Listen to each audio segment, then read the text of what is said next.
Consistency को reward करता है एग्जाम। मतलब अगर आप कंसिस्टेंटली कर रहे हो तो आप रिजल्ट लाओगे ही लाओगे। मतलब कोई फिर वो है ही नहीं कि नहीं आ रहा रैंक या कुछ नहीं आ रहा। एक लोअर लिमिट सेट हो जाएगी कि इसके अंदर तो रैंक आनी है तुम्हारी। तो एग्जाम मिड सेम या एंड सेम आते थे तो तभी भी मैंने ये सोच के रखा था कि कुछ भी करूं लेकिन कोचिंग नहीं मिस करने वाला। मैं कोचिंग तो जाऊंगा, पढ़ूं रोज, एटलीस्ट सेल्फ स्टडी नहीं भी कर पा रहा तो कोचिंग तो जाऊं। आप सही डायरेक्शन मैंने पकड़ लिए। तो मतलब एग्जिस्टेंशियल क्राइसिस तो था मेरे को शुरुआत से कि प्रिपरेशन ढंग से हो रही है कि नहीं हो रही। मतलब बहुत सारे सोशल मीडिया हो गया, रेडिट हो गया, उनमें मैं प्रीवियस टॉपर से पूछता था कि आपके जील के टेस्ट में कितने नंबर आते थे।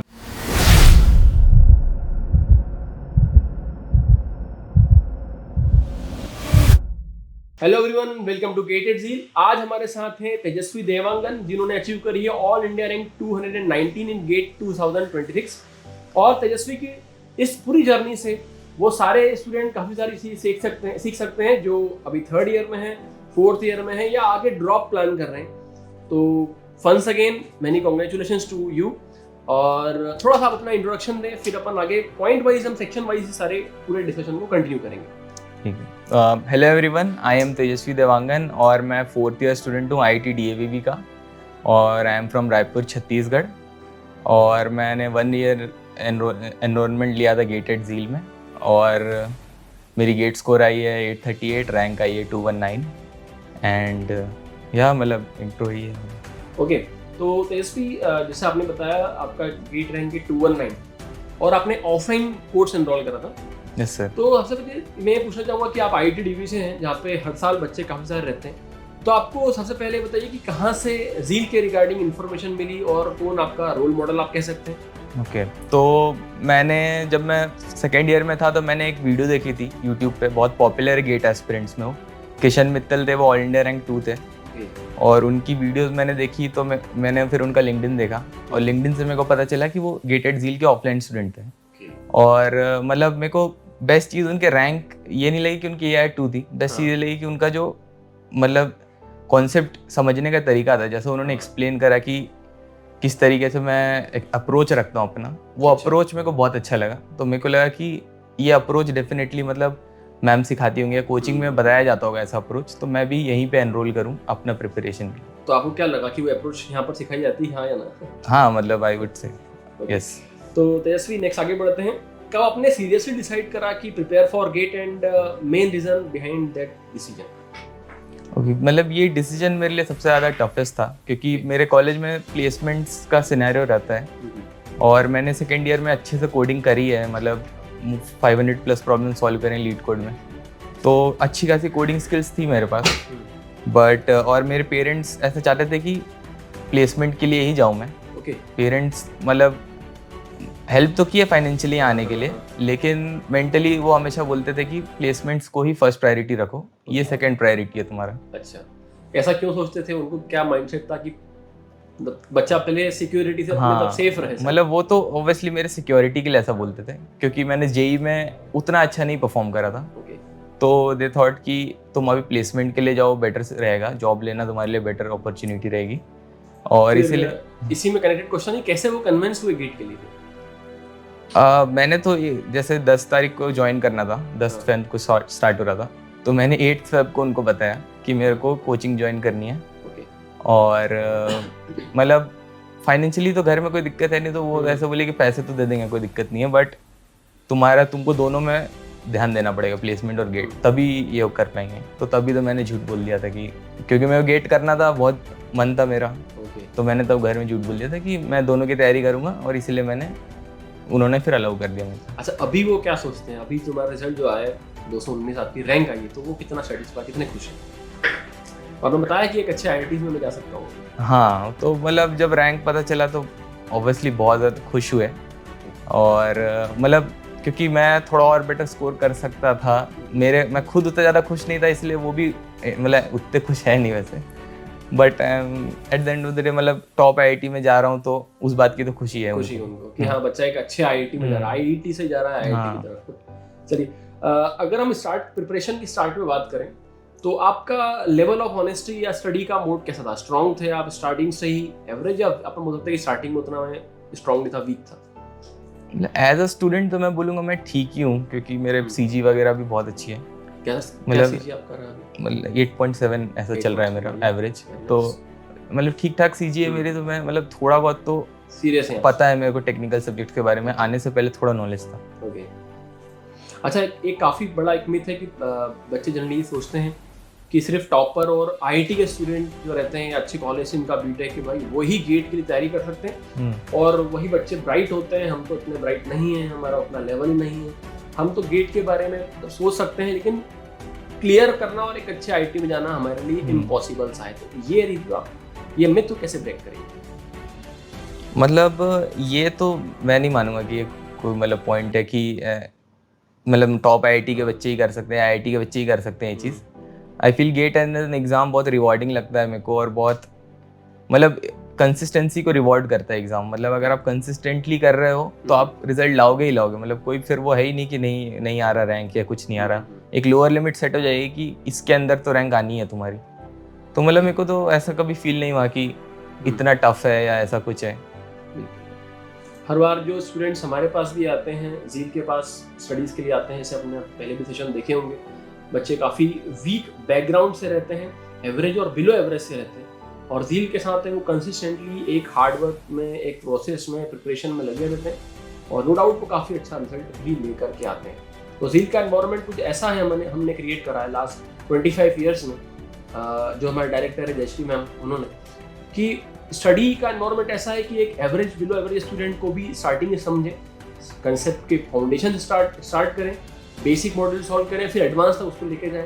और काफ़ी सारे अलग तरीके हैं जिस तरीके से एक स्टूडेंट ग्रूम करता है और एक अच्छे तरीके से गेट एग्जाम क्लियर करके अच्छा गेट स्कोर अचीव करता है। तो हम नेक्स्ट सेक्शन की तरफ आगे बढ़ते हैं, जिसमें हमारा प्रिपरेशन, टाइमलाइन और प्लानिंग के ऊपर फोकस रहेगा। तो मेरा पहला क्वेश्चन है तेजस्वी आप पे कि how much time did you get for serious preparation and how did you divide that time phase by phase? Okay, तो पहला फेज जो था, मतलब स्टार्टिंग हुआ था जब, तब तो मैं अडेप्ट ही कर रहा था चीज़ों को लेके। मतलब तब ये नहीं सोचता था कि दिन में 6-6 घंटे रोज पढूं। तब बस ये ऑब्जेक्टिव था कि रोज पढूं, भले 2-2 घंटे 3-3 घंटे, बट शुरुआत में सब्जेक्ट डिस्क्रीट है, सी प्रोग्रामिंग होते हैं यहाँ पे, तो वो थोड़े मतलब ऐसे सब्जेक्ट थे कि कम टाइम में भी उनको कवर किया जा सकता है। उतना ज़्यादा टाइम देने की ज़रूरत है नहीं उन सब्जेक्ट्स को। तो शुरुआत में तो कम टाइम दिया था मैंने डीएसए तक। और फिर जैसे ही नेटवर्क्स चालू हुए, कंप्यूटर नेटवर्क्स, उसके बाद मेरे को समझ में आया कि अब सीरियस प्रिपरेशन करना पड़ेगा। अब मतलब ऐसा 2-2-3 घंटे में तो नहीं हो पाएगा। तो फिर मैंने 4 घंटे स्टार्ट किया करना, 4 घंटे से मतलब फिर 4 करा मैंने। आई गेस दिवाली तक मैंने 4 ही 4 घंटे पढ़ता था। दिवाली के बाद फिर ऐसा था कि सुबह उठो और रात तक पढ़ते रहो। जैसे आप सी प्रोग्रामिंग आपकी स्ट्रॉन्ग हुई, आपने ऑलरेडी 500 प्लस बताया। तो गेट का सी प्रोग्रामिंग तो फिर भी इजी रहा होगा काफी। मतलब पॉइंटर्स एज एन कॉन्सेप्ट मेरे को थोड़ा टफ लगा, क्योंकि वो उतना यूज नहीं होता वहाँ पे कोडिंग में, तो थोड़ा वो एज अ कॉन्सेप्ट टफ लगा। बाकी डीएसए बहुत इजी हो जाता है एक बार लीड कोड कर लो। बिल्कुल। तो ये स्टूडेंट यहाँ से एक पॉइंट निकाल सकते हैं कि अगर आप कोडिंग में स्ट्रांग हैं तो वो सब्जेक्ट जो आपके लिए बहुत कंफर्टेबली, जो और स्टूडेंट टफ हो सकते हैं, आपके लिए कंफर्टेबल रहेंगे। Like DSA is one of them. अच्छा, आगे हम बात करें तेजस्वी की, for a student in third year, कोई थर्ड ईयर में है, तो when do you think preparation should ideally begin, what should be the first step? Third year में तो ये है, तो मतलब मेरा तो सबसे बड़ा रिग्रेट यही है कि मैंने थर्ड ईयर पे स्टार्ट नहीं करा। कि अगर थर्ड ईयर में स्टार्ट करता तो मतलब बहुत ज़्यादा बेटर मैं कर पाता, इस इन टर्म्स ऑफ दैट कि प्रेशर कम रहता है थर्ड ईयर में। प्रेशर कम है तो आप अपना बेस्ट दे के आओगे उस वहाँ पे, ये तो क्लियर है। और थर्ड ईयर में जो सब्जेक्ट्स पढ़ रहे होते हैं वो गेट के ही रहते हैं। फोर्थ ईयर में आके फिर नए सब्जेक्ट आ जाते हैं, ब्लॉकचेन वगैरह। थर्ड ईयर में OS, DBMS, CN, ये सब थर्ड ईयर के हैं। तो थर्ड ईयर में ही गेट का मेरे हिसाब से स्टार्ट करना चाहिए प्रेप। अच्छा तेजस्वी, एक ये काफ़ी बड़ा क्वेश्चन रहता है कि किस तरीके से हम कॉलेज को, गेट प्रिपरेशन को बैलेंस करें, एकेडमिक वर्क को, कॉलेज वर्क को कैसे, तो आपने किस तरीके से बैलेंस करा इन चीज़ों को? हाँ, तो जैसे मेरा कॉलेज IIT DAV है, तो मेरे कॉलेज में अटेंडेंस का ज़्यादा इशू है नहीं। बस कॉलेज एग्ज़ाम देने आना है और मतलब नॉर्मली अटेंड कर लिया, थोड़ा ज़ीरो अटेंडेंस नहीं रखनी है। बट ये काफ़ी सपोर्टिव एनवायरनमेंट कहना था दोस्तों। यहाँ पर ये चीज़ ध्यान देने वाली है कि अगर फैकल्टी ये चीज़ समझ पा रही है कि स्टूडेंट का इंक्लिनेशन आगे हायर स्टडीज़ पे है, तो वहाँ पे सपोर्ट करते हैं इन चीज़ों। हाँ, काफ़ी अच्छी चीज़ है। बट ये मतलब सिर्फ 4th ईयर का है, 3rd ईयर में तो पूरा अच्छे आपको जाना है। मतलब जाना पड़ेगा, एकेडमी पूरी करनी पड़ेगी आपको कंप्लीट। 4th ईयर में इतना रूम रहता है कि तुम जो करना चाहते हो वो उसके लिए उनको पूरा टाइम देता है। ओके, तो आपने इजीली उसको बैलेंस कर पाया क्योंकि आपका सपोर्टिव एनवायरनमेंट था कॉलेज की तरफ से।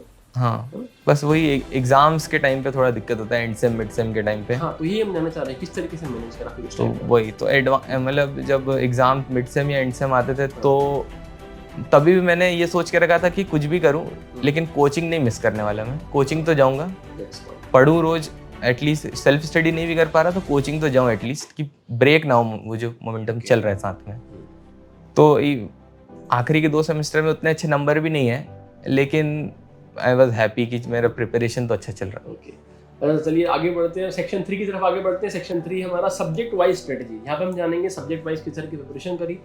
तो पहला मेरा क्वेश्चन है, which subject you start with and how you do you decide the order of subject. Generally student को रहता है कि हम किस ऑर्डर को फॉलो करें, पहले हम मैथ सेफ्टी कर लें या फिर मैथ सेफ्टी को लास्ट में रखें, और या फिर हम पहले टफ सब्जेक्ट्स कर लें, या मैम का ऑर्डर जो फॉलो कर रहे हैं टेस्ट सीरीज का वो। तो आपने क्या ऑर्डर फॉलो करा? मैंने तो जो कोचिंग में बताया गया था मैंने वही ऑर्डर स्टार्ट से किया, मतलब डिस्क्रीट, सी प्रोग्रामिंग, डीएसए, फिर टेक्निकल सब्जेक्ट्स, वही जो मैम ने बोला था एग्जैक्ट मैंने वही यूज़ मतलब वही किया।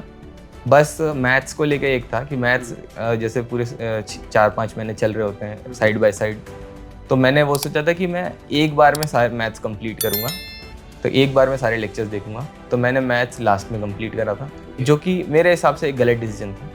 मैथ्स मेरे हिसाब से पहले करना चाहिए, क्योंकि बहुत सारे मल्टी कॉन्सेप्चुअल क्वेश्चन आते हैं पीएनसी के रिलेटेड, मैथ्स उसमें यूज़ होता है, सीएन में भी है, बहुत सारे सब्जेक्ट्स में। तो मैथ्स मेरे हिसाब से पहले करना है, पहले इन द सेंस कि थोड़ा मिड तक में कंप्लीट हो जाना चाहिए ऐसा, क्योंकि मैथ्स का सब्जेक्ट है कि सभी पे डिपेंडेंसी मैथ्स के ऊपर रहती है। हर कॉम्पिटिटिव एग्जाम में मैथ्स का इंपॉर्टेंट रोल है। कहीं ना कहीं पीएनसी है, डिस्क्रीट में आपके ऑर्डर्स निकालना हो, या कुछ ऐसे तरीके क्वेश्चन देते हैं जो मैथ्स पे डिपेंडेंट रहते हैं, तो पहले करना सजेस्ट कर रहे हैं। अच्छा, नेक्स्ट क्वेश्चन है, what resource did you use the most? सबसे ज़्यादा रिसोर्स कौन सा आपने यूज करे? Class notes, standard books, coaching material, PYQs और टेस्ट सीरीज। सबसे आप इनको अगर डिवाइड करें। सबसे ज़्यादा तो मैं पीवाईक्यू लगाता था, मतलब मैंने 3 से 4 बार पीवाईक्यू बुकलेट लगा ली, और मॉड्यूल भी मैं मल्टीपल टाइम्स करता था। तो ये 2 चीज़ में ज़्यादा करता था। नोट्स मतलब रेयरली पढ़ता था, एक बार कर लिया फिर ज़्यादा क्वेश्चन सॉल्विंग में था। अच्छा, तो आपको मतलब ये था कि आप नोट्स पढ़ के आप कॉन्फिडेंट थे कि हाँ ये मुझे अभी याद आ रहा है, कंसेप्ट अप्लाई कर पा रहा हूँ, इसलिए आप कहते हैं कि एक बार में मेरा वर्क। हाँ, मतलब हाँ, नोट्स में कम टाइम दे रहा था, अगर भूल भी गया तो आई थॉट कि उस क्वेश्चन को देख के याद आ जाता था। नेक्स्ट क्वेश्चन उसी से रिलेटेड है यहाँ पर कि how did you make notes and how useful were they during revision? कैसे नोट्स आप बनाते थे और किस तरीके से उसने रिवीजन में आपकी हेल्प करी? ओके, तो आई वुड से कि नोट्स बनाने का तो मतलब मैं तो बहुत अच्छे से बनाता था नोट, मतलब डिफरेंट पेन्स का यूज़ करके थोड़ा चाहता था कि नीट एंड क्लीन नोट्स हो मेरे एकदम, और क्लासरूम में बैठ के ही मतलब बन रहा है उसी हिसाब से बनाता था, ऐसा नहीं घर जाके कुछ ऐड ऑन करा है। क्लासरूम में ही पूरे नोट्स बनाता था अपने मैम के साथ साथ, और रिवीजन में हेल्प उसने मतलब रिवाइज तो मेरे को ऐसा लगता था कि प्रॉब्लम सॉल्विंग ज़्यादा इंपॉर्टेंट है रिवीजन से। ओके, तो प्रॉब्लम सॉल्विंग से ही आपके कंसेप्ट बिल्ड हो गए, वहीं से आपने रिवीजन भी। हाँ, मतलब मेरे को वही लगता था कि वही क्वेश्चन अगर मैं सॉल्व करते रहूँगा उस तरीके के टॉपिक के, तो उस टॉपिक का रिवीजन मेरा होता रहेगा। अच्छा, कई बार ये स्टूडेंट भी बोलते हैं कि क्लास के अंदर नोट्स बनाना हमारे लिए डिफिकल्ट होता है, कई बार हम लिख नहीं पाते हैं। क्या आपको कभी ऐसा लगता है? हाँ, मतलब ऑब्वियसली कभी कभी मैम थोड़ा जल्दी हो जाएगा। हाँ, कई बार हमको लगता है कि हमको समझने में ध्यान देते हैं। हाँ, वही तो वो एक चीज़ है। तो रिकॉर्डेड कोर्स आई होप कि कभी हाँ, रिकॉर्डेड है। कभी कोचिंग खत्म हुआ तो 10 मिनट और बैठ गया, किसी फ्रेंड की नोट ले लिया, 10 मिनट बैठ के वहीं कर लिया। मतलब मैं नोट्स तो कोचिंग में ही बना के जाता था, अब जो कितना भी टाइम लगे। नेक्स्ट क्वेश्चन है यहाँ पर जैसे कि रिवीजन की स्ट्रेटेजी। जनरली जब सब्जेक्ट्स काफी सारे कवर हो जाते हैं तो फिर तब रिवीजन की हमको जरूरत लगती है, क्योंकि तब हम क्वेश्चन देखते हैं तो कई बार कंसेप्ट रिकॉल नहीं हो पाता है। जैसे कि अगर हम बात करें तो फरवरी में हम स्टार्ट करते हैं डिस्क्रीट मैथमेटिक्स और टेस्ट वगैरह दिए, फिर हम आगे सब्जेक्ट्स 5-7 कवर हुए, फिर राउंड 1 टेस्ट जब आता है तो हमको राउंड 1 में फिर सितंबर में उसका एक टेस्ट दिखता है डिस्क्रीट का। तो रिवीजन आपने किस तरीके से करा? हाँ, तो जैसे मैंने तो पहले कोशिश करी कि सारे सब्जेक्ट्स में कंप्लीट करता हूँ, बाद में एक एक करके रिवीजन करूँगा। लेकिन जब बाद में डिस्क्रीट वापस से उठाया तो वो ऐसा लगा कि सब फॉर्मेट हो गया है दिमाग से सही बात है, बिल्कुल। कुछ मतलब भूल गया था बाकी सारी चीज़ें। ऐसे जब वापस से पढ़ा तो फिर याद आया कि हाँ ठीक है ये सब पढ़ा था। बट अगर मैं उसी चीज़ को नॉर्मली रिवीजन करता रहता, किसी बीच बीच में संडे को एक सब्जेक्ट कर लिया बीच में, तो वो बेटर स्ट्रेटजी होती। मैंने एक बार में करने की कोशिश करी तो बहुत ज़्यादा बर्डन आ गया फिर रिवीजन करने में। थोड़ा थोड़ा रिवाइज करते रहोगे तो वो बेटर रहेगा। तो आपने फिर एंड में करा, बट उसको फिर रिवाइज करके बट फिर एंड में रिवीजन तो कर लिया मैंने। Which subject was your weakest in the beginning and now how did you improve it? Starting में क्या आपको लगता है कि यार ये अपने से तो नहीं हो सकता, मतलब टफ है हमारे लिए, हो सकता है टफ। ओके, टफेस्ट जैसे शुरुआत में सी आया, डिस्क्रीट आई, सी आई और डीएसए आई, तो ये सब बहुत इजी चल रहे थे। लेकिन जैसे ही अचानक से सीएन आ गया तो वो मतलब ऐसा लेवल अप हो गया एकदम कि तब समझ में आया कि ये असली ग्रेट प्रिपरेशन अब स्टार्ट हुई है, कि अब असली अच्छे क्वेश्चन अब आने स्टार्ट हुए। जनरली रहता है ये सीएन से बच्चों को टफ इसलिए भी लगता है कि सीएन जो है ना इन डेप्थ थ्योरी और इन डेप्थ न्यूमेरिकल का बहुत इंपॉर्टेंट कॉम्बिनेशन है। हाँ, मतलब आपको सिर्फ थ्योरी नहीं पढ़ना है, सिर्फ न्यूमेरिकल नहीं करना है, दोनों चीज को लिंक करके सॉल्व करना है। मतलब बड़ा भी है सब्जेक्ट और उसमें न्यूमेरिकल्स भी अच्छे लेवल के आते हैं। तो बस सीएन है टफ मेरे को, बट मेरे को सीएन टफ लगा, बट सीओए उससे भी ज़्यादा टफ लगा। मतलब ये दो सब्जेक्ट मैं बोलूँगा कि मेरे को दोनों काफ़ी टफ कैसे इसको इम्प्रूव कैसे करा आपने? हाँ, तो सीओए सीएन तो फिर भी मैंने इम्प्रूव कर लिया प्रैक्टिस कर करके, बट सीओए मेरे को ऐसा लग रहा था कि बहुत सैचुरेशन आ गया है, मैं कर ही नहीं पा रहा। तो फिर मैं सर के पास आया था, आशीष सर के पास। उन्होंने बोला बेसिक हो गया तो एडवांस करो, एडवांस सॉल्व करो। और जैसे ही एडवांस बुकलेट सॉल्व करा मैंने, बहुत टाइम लगा, बहुत टफ है वो, टाइम लगा थोड़ा मेरे को, बट जैसे ही एडवांस बुकलेट दिया उसके बाद फिर टेस्ट देना स्टार्ट किया।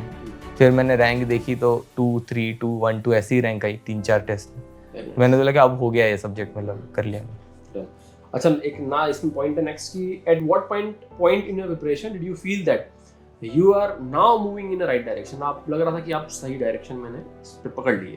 तो मतलब एग्जिस्टेंशियल क्राइसिस तो था मेरे को शुरुआत से कि प्रिपरेशन ढंग से हो रही है कि नहीं हो रही।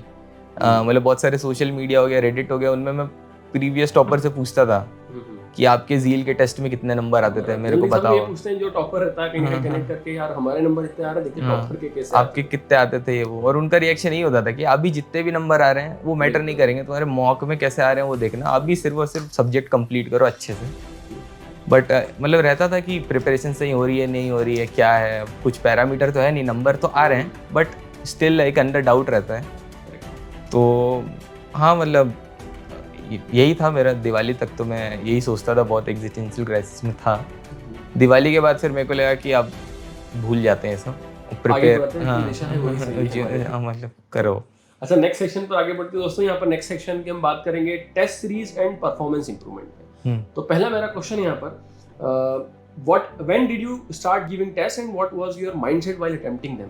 क्या आपका माइंडसेट रहता था और कब स्टार्ट करा? स्टार्ट जैसे ही पहले टेस्ट, मतलब मैम ने बोला कि देना है, टॉपिक टेस्ट देना है, मैंने तभी टेस्ट देना, पढ़ते साथ टेस्ट देता था मैं। बीच में बहुत ज़्यादा बैकलॉग आ गया था सीएन के टाइम पे, क्योंकि मैंने ये डिसीजन लिया था कि मैं सब्जेक्ट कंप्लीट करके ही आगे बढ़ूंगा। ऐसा नहीं कि अगर मेरा आधा कंप्लीट हुआ है, थोड़ा ऊपर नीचे है, तो मैं दूसरे पे। मैंने बोला कि मैंने ये सोचा था कि टेस्ट पहले सब्जेक्ट कंप्लीट करूंगा अच्छे से, फिर ही दूसरे पे जाऊंगा और टेस्ट भी दूंगा उसका। तो टॉपिक वाइज टेस्ट में स्टार्टिंग में अच्छे नंबर आते थे। स्टार्टिंग में मतलब पहले टेस्ट में रैंक 2 आई थी, फिर दूसरे में रैंक 1 आई थी, तो ऐसे करके अच्छा लगता था। और फिर बीच में बहुत नीचे हो गया था मैं, फिर आखिरी में मॉक्स वगैरह के बाद इम्प्रूव कर। ओके, तो तेजस्वी एक नेक्स्ट क्वेश्चन है जो कॉमन क्वेश्चन है, काफ़ी सारे स्टूडेंट के माइंड में रहता है कि टेस्ट तो हम दे रहे हैं लेकिन इम्प्रूवमेंट हमारे टेस्ट के मार्क्स में बिल्कुल नहीं आ रहा, और टेस्ट को एनालाइज कैसे किया जाए, मार्क्स को इम्प्रूव किया जाए। ओके, तो वही मैं बोलूँगा कि जैसे स्टार्टिंग में डिस्क्रीट के टेस्ट में अच्छे नंबर आते एकदम 40, 46 ऐसा आए थे मेरे, तो 2-3 क्वेश्चन गलत हो रहे हैं तो कुछ एनालिसिस की जरूरत थी नहीं। बट जैसे ही सीएन या सीओए स्टार्ट हुआ तो 30 आ रहे हैं, 31 आ रहे हैं, तब फिर ऐसा लगा कि अब एनालिसिस की ज़रूरत है।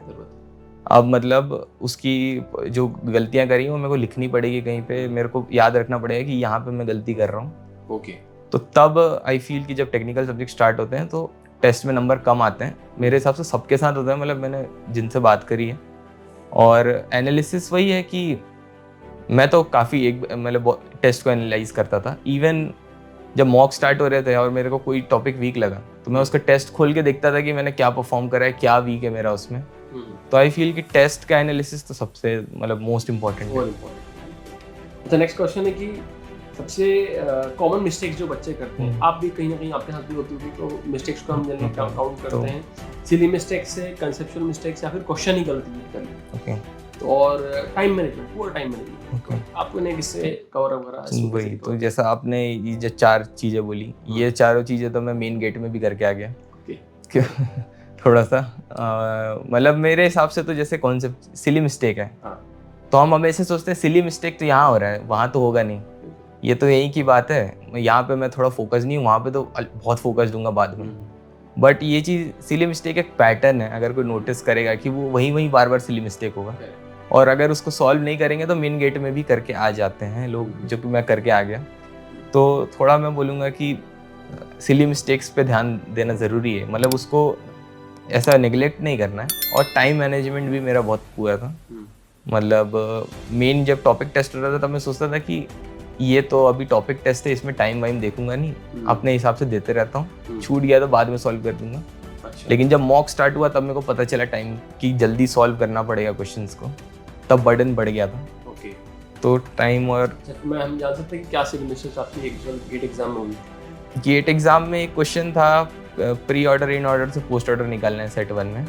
उसमें बोले थे कि एक पर्टिकुलर एलिमेंट की क्या इंडेक्स होगी, तो उसमें मैंने इंडेक्सिंग 0 से स्टार्ट करी और लिख दिया आंसर 6, लेकिन उसमें क्वेश्चन में मेंशन था कि इंडेक्सिंग 1 से स्टार्ट हो रही है। ऐसे 3 और बहुत सारे मतलब क्वेश्चंस मैंने गलत करे।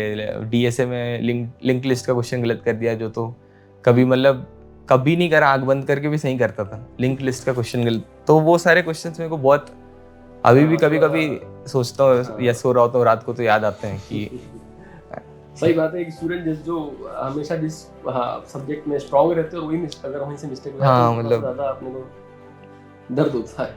अच्छा, एक अपन अगर लास्ट का क्वेश्चन रखें प्रिपरेशन स्ट्रेटजी का, ये सो कि can you share 1 or 2 preparation mistake that student should definitely avoid? Okay, तो जैसे प्रिपरेशन करते वक्त हम अगर टफ क्वेश्चंस देखते हैं तो टफ क्वेश्चन हम ऐसे ही छोड़ देते हैं कि ये तो गेट में आएगा नहीं, इसको रहने देता हूँ। जनरली यही सबका अप्रोच है कि इतना टफ तो गेट पे नहीं आएगा।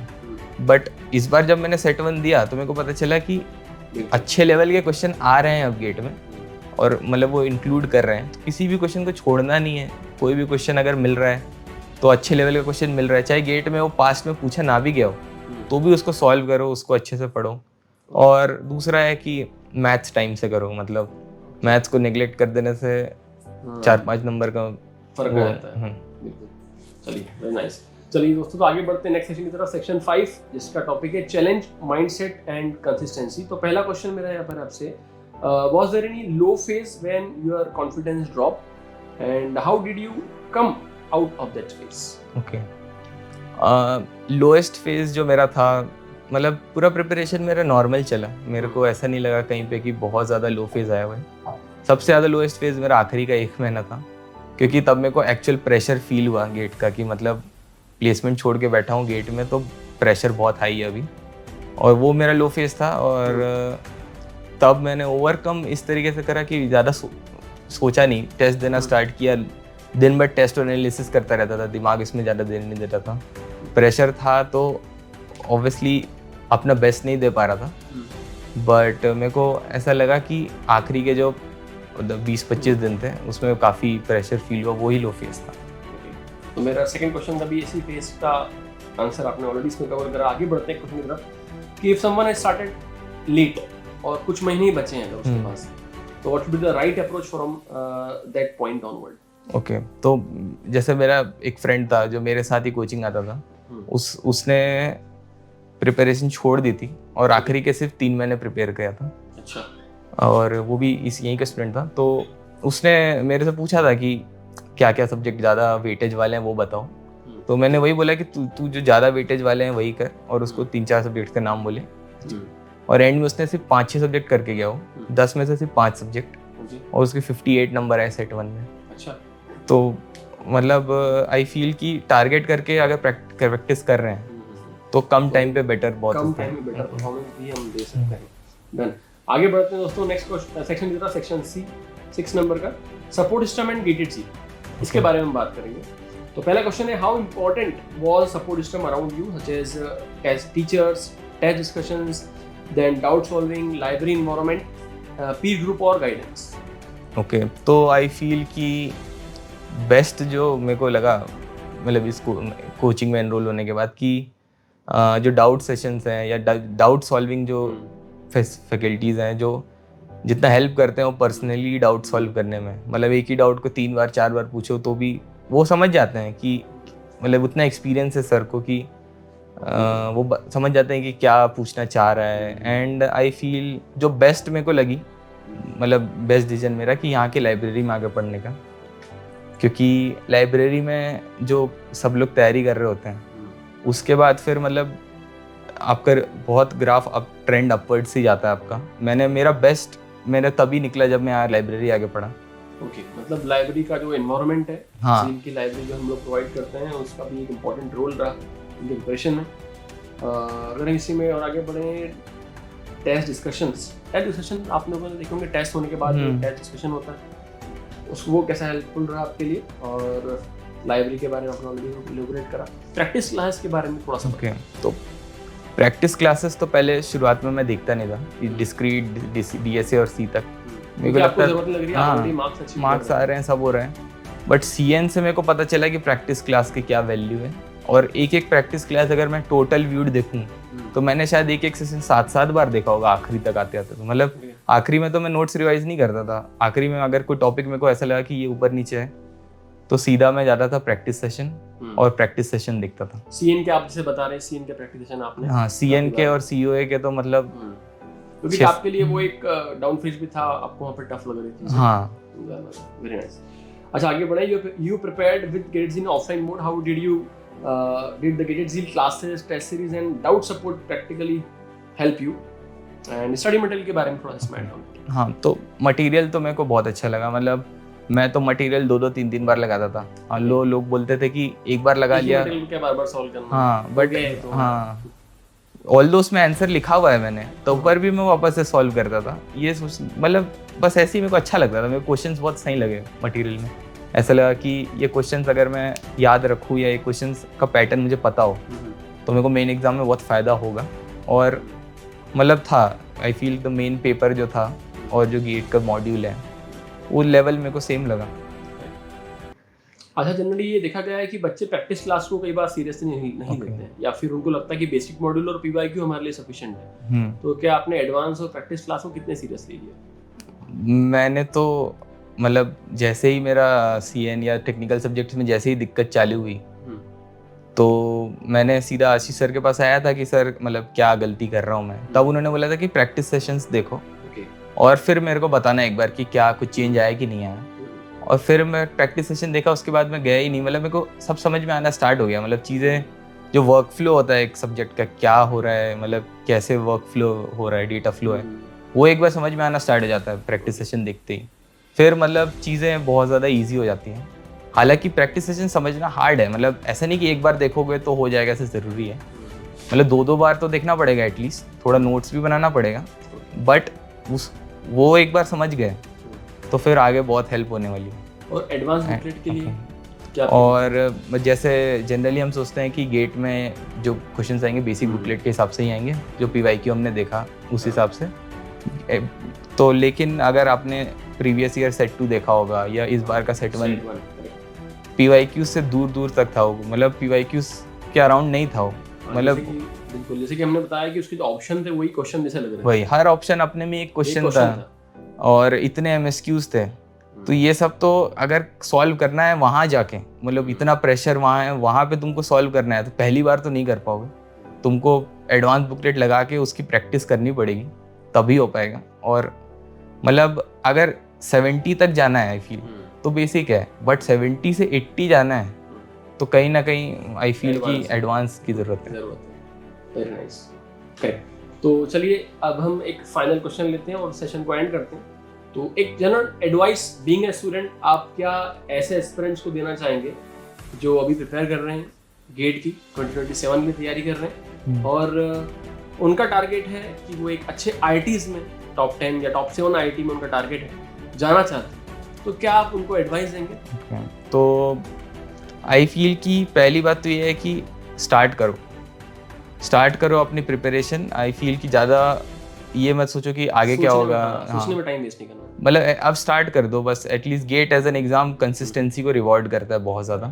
तो स्टार्ट करना पहला ऑब्जेक्टिव ये है कि मैं स्टार्ट कर लूँ। और दूसरा यही होगा कि कंसिस्टेंटली पढ़ते रहो। एक दो फ्रेंड सर्कल फॉर्म कर लो जिसमें 3-4 लोगों का, जिसमें सब जो बहुत सीरियस हैं, सीरियस स्टूडेंट्स हैं, टाइम पे टेस्ट देते हैं और मतलब उनका भी गोल तुम्हारे गोल से मैच करता हो। और इस तरीके से अगर तुम प्रिपरेशन स्टार्ट कर दोगे और एक बार कोचिंग लगा लिए तो फिर वो जो बोल रहे हैं वैसा करते जाओ। एंड में जब मॉक्स देना स्टार्ट करोगे तो अपने आप तुम्हारे 70+ आ रहे होंगे, तो कोई ऐसा इशू नहीं होगा। ओके, चलो तेजस्वी, तो एक इम्पोर्टेंट पॉइंट पे हम फोकस करते हैं जहाँ पे मैं study counts, hour of study पे फोकस करूंगा। तो गेटेड झील के अंदर अगर हम बात करें, लास्ट 25 ईयर्स से मैम का एक्सपीरियंस है। मैम 2 आवर की रेगुलर क्लास लेते हैं और अराउंड हमारा एक ओवरऑल स्टडी काउंट हो जाता है अराउंड 400+ आवर। अगर हम प्रैक्टिस क्लास को काउंट करें तो 600 घंटे की पूरी क्लास हो जाती है। पर फिर भी अगर मार्केट में एक स्टूडेंट कंपेयर करता है तो उसको मिलती है कहीं पे 800 घंटे की क्लासेस, 1000 ओवर स्टडीज। तो उनको लगता है कहीं हम कुछ कमी तो नहीं हमारी प्रिपरेशन में रह गई, हमने क्या कहीं कुछ कम तो नहीं पढ़ा है, क्योंकि मैम प्रिसाइज पढ़ाते हैं। अननेसेसरी थिंग, एल्गोरिथम जो नहीं पूछी जाती कभी गेट में, आने वाले नहीं है, प्रूफ्स को हम लोग नहीं पढ़ाते। तो क्या कभी आपको ऐसा फील हुआ है कि और एक बार हम देखें, एक्सप्लोर करें अदर चीज़ों को? ये इशू तो मेरे को कभी इसलिए नहीं आया क्योंकि मैंने देखा कि इतने ऑल इंडिया रैंकर्स प्रोड्यूस किए हैं मैम ने, इतने AIR 2 AIR 1 इतने रैंकर्स गए हैं यहाँ से कि मेरे को लगा कि मतलब ऑब्वियसली मतलब जब टॉप रैंकर से पढ़ के इतना अच्छा नंबर ला रहे हैं तो मतलब मैम के कंटेंट में तो कुछ कमी होगा नहीं। और मैंने कभी बाहर एक्सप्लोर ही नहीं करा कि मेरे को ऐसा लगे कि इनके पास ज़्यादा। ऐसे क्लास में एक स्टूडेंट था जो दूसरे उसका लेक्चर देखता रहता था, तो मेरे को मतलब दूसरे कोचिंग से तो ऐसा कुछ ये नहीं है कि किसी का भी फॉलो करो, बट आई फील कि एक जगह फॉलो करना चाहिए। वो 2-3 जगह फॉलो करता था, उसके बाद फिर वो दिखा भी नहीं मेरे को बाद में, तो वो चीज़ मेरे को सही नहीं लगी। और अगर मैम की टीचिंग स्टाइल की अगर मैं बात मत करूँ तो गेट के लिए तो मैम एकदम बहुत ही अच्छा पढ़ाती हैं। एक एडिशनल बोलूँगा कि मेरा एक फ्रेंड था जो सिस्टम डिज़ाइन इंटरव्यूज़ का प्रेप कर रहा था अभी रिसेंटली, तो मेरे पास झील का एक्सेस बचा हुआ था, तो मैंने उसको ऐसे ही अपना एक्सेस दिया कि मतलब ऑब्वियसली गलत है ये चीज़, बट एक दिन के लिए दिया था कि तुम देख सकते हो COA के लेक्चर। एंड वो अगले दिन आके मेरे को बताया मतलब कि मतलब मैम तो बहुत ही सही पढ़ाती है यार। मतलब एक दिन में मैंने आधा COA निपटा दिया रात भर देख के। एक बार स्टार्ट करता है पढ़ना, उसको लगता है कि अभी और देखा जाए, जैसे वेब सीरीज की तरफ बच्चे रहते हैं ना, एक लिंक है सीरीज 1 सीरीज 2, अब आगे क्या होगा। इंटरेस्ट जब एक बार स्टूडेंट का डेवलप हो जाता है तो नो डाउट, बिल्कुल सही बोला आपने कि उसका इंटरेस्ट डेवलप हो चुका है, इसलिए उसने CEO को एक पूरा कंटिन्यू पढ़ते रहा। हाँ, तो आई होप कि आपको और कहीं जाने की, सर्च करने की जरूरत ही नहीं पड़ी। नहीं, आई फील कि जो मैम का जो मतलब ये था, जो मैंने मतलब झील की जब बुकलेट पीछे पलट के देखा और जितने रैंकर्स देखे जब कितने ISC बैंगलोर में गए हैं, तो वो इनफ था मेरे लिए जानने के लिए कि मैम